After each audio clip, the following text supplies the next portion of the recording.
The Stamina for Sale YouTube channel with Spencer Fearon and Tunde Ajayi released a two-part interview with Chris EubanK Sr. this week. Very interesting interview. Obviously, you're going to have to get past the eccentricity of EubanK Sr., the narcissism and so on. Personally, I find it very entertaining, but at the same time, when it comes to any kind of discourse, it comes across as a little bit awkward when he wants to dominate the conversation as much as he is. But obviously, he's the interviewee, so you can definitely allow for him being the focus of the conversation rather than Tunde and Spencer Fearon, or else why get him on? Anyway, with all that aside, and all the eccentricity and entertainment aside, the strange things that he says at times, which I like, he said a couple of things which not only do I agree with, but I think they're very important. First of all, he was speaking about trainers in boxing. And I don't think he articulated himself, maybe he would disagree, but I don't think he articulated himself as well as he wanted to in terms of what he was trying to convey. Because the essence of it is, in order to be a top-level fighter, you have to have the right spirit, the right fighting spirit, the right degree of will. If you don't have that, it doesn't matter how technically good you are, how athletically good you are, how in shape you are. All of that stuff is gonna pale in comparison to somebody with a really strong will. That strong will is what's going to drive you. And Mike Tyson, who is a longtime friend of EubanK Sr., has always said this. And he said that Costamato taught him this, that without that fighting spirit, you're gonna be nothing in boxing. Yeah, doesn't matter what you're taught.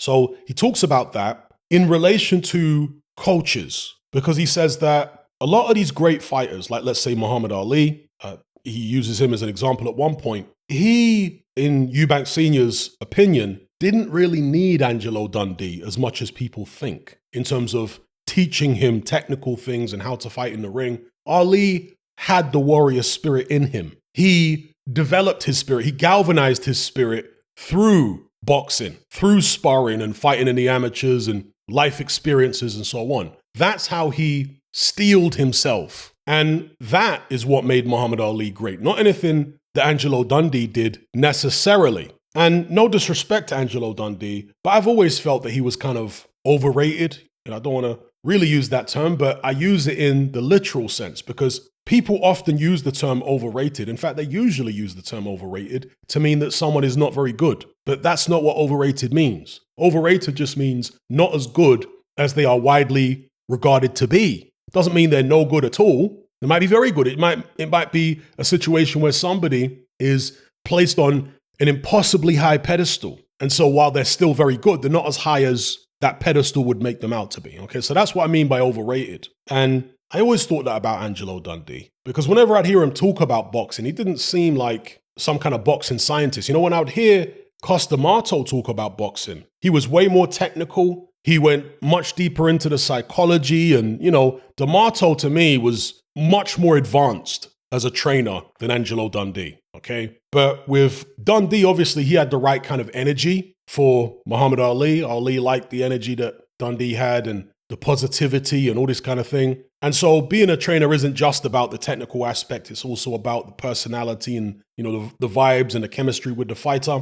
But with EubanK Sr., he said that there aren't many teachers in boxing. Most of these guys are just PE, well, coaches or trainers, however he described it. Most of these boxing coaches today, he described them as PE teachers. They're people who know how to get fighters fit. Maybe they know how to teach certain techniques, but they don't understand how to develop a fighter psychologically. I think that's what he was really getting at. He didn't describe it in that way, but that's the way I interpreted what he was saying. These coaches don't understand the psychology of fighters, what fighters go through, and therefore how to bring them on and strengthen them psychologically. He said that when he was a professional, Ronnie Davis didn't really teach him anything. This is what EubanK Sr. says. He said that with Ronnie Davis, when he first started working with him, he told Ronnie Davis, I'm going to big you up publicly in interviews, in the press. I'm going to say that you're a great trainer and this, that, and the other. But when I'm in the gym, don't talk to me. This is what EubanK says in the interview. And he says, you can ask Ronnie Davis this. He'll tell you himself that this is true. In the gym, he told Ronnie Davis, don't talk to me because, the inference is, I know more than you about boxing. And that's basically, what he conveyed is that he knew way more about boxing than Ronnie Davis. So Davis was just there, in the words of his son, really, to hold a spit bucket. So that's where his son gets it from then.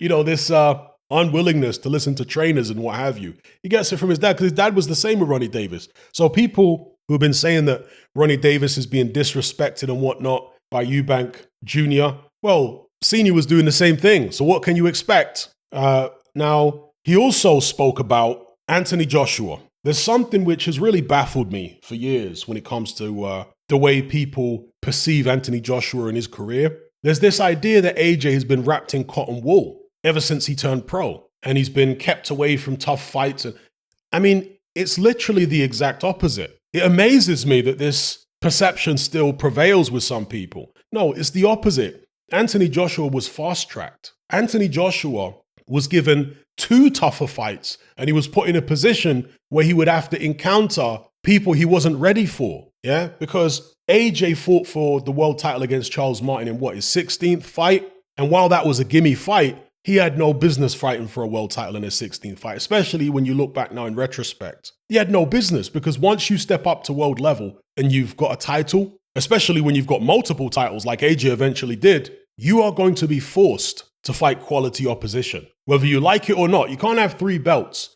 and not end up fighting quality opposition. First of all, you're going to get mandatories put on you. And secondly, when it comes to picking voluntaries, you have to pick somebody from the top 10. You can't pick somebody who's ranked number 20, who you've never heard of before, like when Tyson Fury was fighting the Tom Schwartzes of the world. You can't do that when you've actually got belts. You can only pick people from within the rankings, yeah? So AJ had no business fighting for world titles when he did. And EubanK Sr. basically says that AJ was exploited. He was exploited by the Hearns for money, who fast-tracked him and just wanted to get as much money out of him as they could as quickly as possible. And, I'm not as sympathetic with AJ as EubanK Sr. is, because at the end of the day, he's a grown man. He's got enough money to have advisors and stuff like that, even before he became champion, who can advise him on what to do from a boxing sense. He wasn't some young kid, 18, 19 years old. AJ was in his mid-20s at this point. So, I'm not so sympathetic. He was greedy for the money just as much as Eddie Hearn and Barry Hearn were. I think collectively, greed got the better of them. Obviously, the Hearns aren't as bothered as AJ should be, because he's the one going in there, taking the damage, physical and psychological, taking all the backlash when things go wrong and so on. But yeah, AJ was fast-tracked, and EubanK Sr. says he actually warned AJ about that at the time, that, you're being fast-tracked. Don't allow yourself to be fast-tracked. You're not ready. You need to go to America and lose yourself in the gyms out there and just be a nobody for a while and learn the craft, learn the trade, because that's what EubanK Sr. did. He had all his amateur fights in the US, in the Bronx. I mean, back then, in the 1980s, New York City was one of the most dangerous places on earth. I mean, I cannot stress to you enough how dangerous New York City was. To put it in perspective, London is a city today of a similar size to New York City, roughly 8 million people. London has a total number of homicides of maybe 150 a year, there or thereabouts. New York City, by the year 1989, 1990, was doing 2,500 homicides a year. Okay, to put it in, it's nowhere near that high now. But back then, in the late 80s, early 90s, that's what it was like. And that's where EubanK Sr. went to learn boxing. It's a really strange thing because he was a juvenile delinquent. He was a thief, EubanK Sr., when he was young. And so his dad sent him to go live with his mom in New York, hoping that it would straighten him out. Apparently it did straighten him out, but it's kind of it seems like a counterintuitive thing to do. You take him from one environment, which, yeah, it was somewhat rough in East London and South London, where EubanK Sr. was as a teenager, but then he's being sent to somewhere way more rough. But maybe he thought it would scare him straight, that whole concept. Like they take the kids to the prisons for a day and scared straight. Maybe it was that. But he learned boxing in an extremely hostile environment. And particularly back then, a kid with a British accent, going into these gyms in the Bronx. I mean, they would have thought he was food. They would have treated him with not much respect. So he really had to learn it the hard way. He was really given a baptism of fire. And so that's what he thinks that other fighters need. That's what he wanted his son to have, this baptism of fire. That's why he took him to Vegas. That's why he took him to Cuba, And he thinks Anthony Joshua needs the same. I think with Anthony Joshua, in particular, yes, he needed that, and he didn't have it. EubanK Sr. said that AJ shouldn't have been boxing for a world title until he was at least, 23, 24 fights in? And I agree with that. Tyson Fury didn't box for a world title until he had about 23, 24 fights. Deontay Wilder didn't box for a world title until he was about 30-0 or more. And AJ and Wilder had a similar amount of amateur experience. So while AJ's been thrown in for a world title in his 16th fight, Deontay Wilder's fighting for his first world title in his 32nd fight or something like that. He had double the number of fights before they put him in at world level. And even when they did eventually allow Wilder to fight for a title, they protected him blatantly. As soon as he beat Berman Stavern for that WBC strap, Shelly Finkel came right out and said, he's not fighting Klitschko yet, he's just a baby. Guy's like 30-something and 0. He said see, I've got an issue with that. Once you become a world champion, if you're not willing to fight everybody, if you're not willing to fight the best, give up the belts. That's my attitude towards it, yeah? And that's why I say AJ had no business fighting for a belt that early. But once you've got a belt, you've got a duty to fight the best. That's the way I see it. But with Deontay Wilder, they blatantly kept him away from Klitschko. It's open. It's not a secret. It's something that Shelly Finkel said right up front. We're not letting him fight Klitschko right now. He's not ready for that. Whereas when AJ, after his 16th fight, fought for a world title, a couple fights later, they threw him in with Klitschko. That was in, his 18th or 19th fight? And you're saying this guy's been coddled? Yeah, it was an older Klitschko. But Klitschko hadn't been sitting on the sofa for 18 months. He'd been training for the Fury rematch. People acted like he was. He came in lighter for the AJ fight than he did for the Fury fight. He was training like a beast because he wanted revenge over Tyson Fury. Yeah? So let's get that straight, first of all. And even though Klitschko may not have been in his prime at that stage, that was his last ever professional fight, he still was someone that was too dangerous for an AJ at that stage of his career. AJ ultimately came out on top, but only by the skin of his teeth. That was a life and death struggle. Shouldn't have been in there.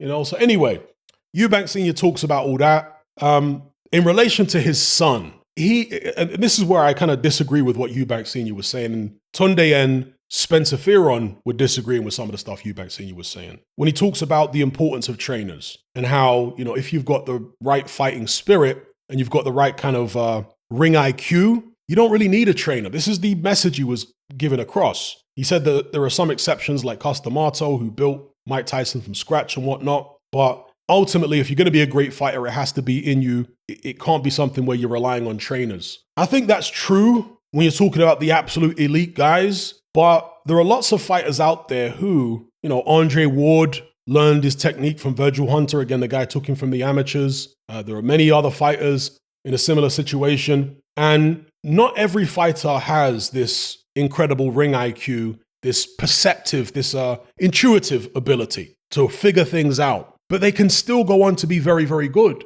They can still go on to have good careers, successful careers, be legitimate world champions. Amir Khan is an example. Khan never had that, ring IQ, which is really a natural thing. I think it's an aspect of sentient awareness.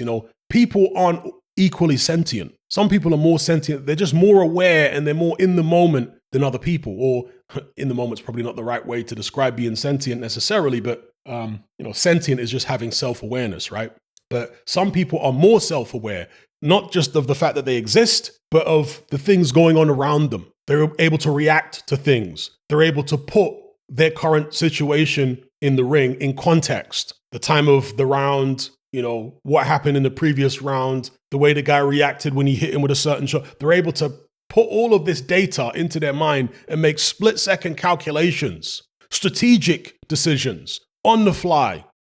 You've either got that level of intelligence or you don't, like that ring IQ. Amir Khan didn't have that. He wasn't up there with, I don't even need to mention Mayweather, because there are lots of fighters, people that Amir Khan actually beat, that had a higher ring IQ than he did. But Khan at his best was given a system by his trainer Virgil Hunter, who I think was the best trainer for Khan, was given a system and was given step-by-step instructions with Virgil Hunter, screaming at him from the corner.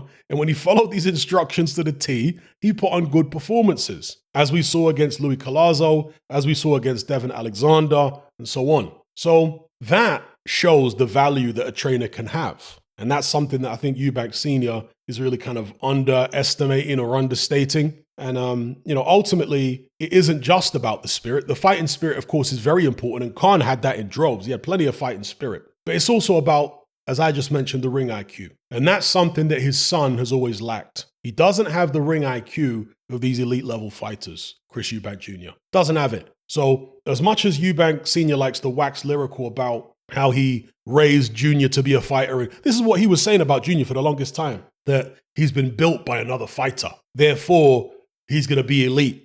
Hasn't worked out that way, has it? There are fighters out there who haven't been built by fighters and they've achieved a lot more than EubanK Jr. So again, EubanK Sr.'s overselling it a little bit there. The ring IQ that some fighters have, again, it's just superior. So that's a very important thing. But anyway, I recommend you guys go and watch this 2-part interview. Part 2 in particular is where they discuss the stuff that I've been talking about here. But even part 1 is interesting. EubanK Sr. talks about some of his experiences growing up, his friendship with Mike Tyson, which is interesting and what have you. Kind of an unlikely friendship, right? Although Mike Tyson's always had this kind of, is love too strong a word? But he likes England, right? He likes Britain, the history of Britain, and obviously being the place where Queensberry rules boxing comes from, and so on. And so I guess talking to you, and obviously, Mike Tyson's read a lot of books and what have you. So when he's talking to EubanK Senior, he probably goes into a different place mentally. He probably to him, it's similar to the conversations maybe he had with Costamato, more in that kind of vein, like intellectual conversation. So yeah, anyway, one of the most bizarre things I saw recently, a few months ago, was Mike Tyson talking to Graham Hancock. That was so bizarre because Mike Tyson is well read. He's not that intelligent. I'm not saying he's the dumbest guy in the world. He's a lot smarter than Deontay Wilder or someone like that. But he's not that bright, Mike. Yeah. There's a huge difference between being well read and being intelligent. There are lots of people with information in their heads. Even people with degrees, right, can be knowledgeable, but that doesn't mean they're intelligent. Intelligent is the ability to process the knowledge that you have. How well you process it shows how intelligent you are. And with, Mike Tyson, he's not that intelligent. This is why Mike Tyson's always been someone who isn't a leader. He's a follower. He gravitates towards the strongest person in the room. This is something that journalists have said about him over the years and other boxing people. That he always looks for a father figure and gravitates towards the strongest person in the room. Obviously, originally it was Costamato, Teddy Atlas, Jim Jacobs, so on and so on, Don King for a while. And since his retirement, it's really his wife. You listen to Mike Tyson talk about his wife. He talks about his wife like she's his boss, right? So Mike is not that intelligent.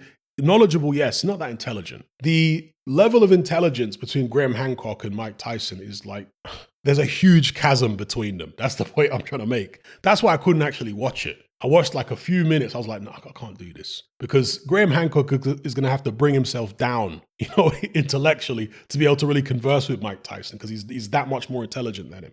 Anyway, I'll leave it there. Recommend this video here on the Stamina for Sale YouTube channel. Chris EubanK Sr. 2-parter. Make sure you watch both parts and let me know what you guys think about it in the comments section. Are you sick and tired of the mainstream mindset? Does the dogmatic conformity and pathological ignorance have you tearing your hair out in frustration? Then don't be alone. Come and join our brotherhood on Patreon. We stand as a beacon of reason against an army of insanity. You'll gain access to my weekly topical podcast where we take more deep dives than Jacques Cousteau on an endless variety of subjects. There's also videos, interviews, live Q&As, as well as a vast back catalogue of previous episodes, including my popular Confessions of a Nightclub Bouncer series. You can listen via the Patreon app or download in high-quality MP3. Connect with myself and hundreds of other members in our Element chat group. There's no contract, no commitment. You can cancel at any time, and it's cheaper than a Mickey D's McMuffin. Just head to my Patreon page via the link below this video and select the tier called the Brotherhood of Reason. I'll see you over there.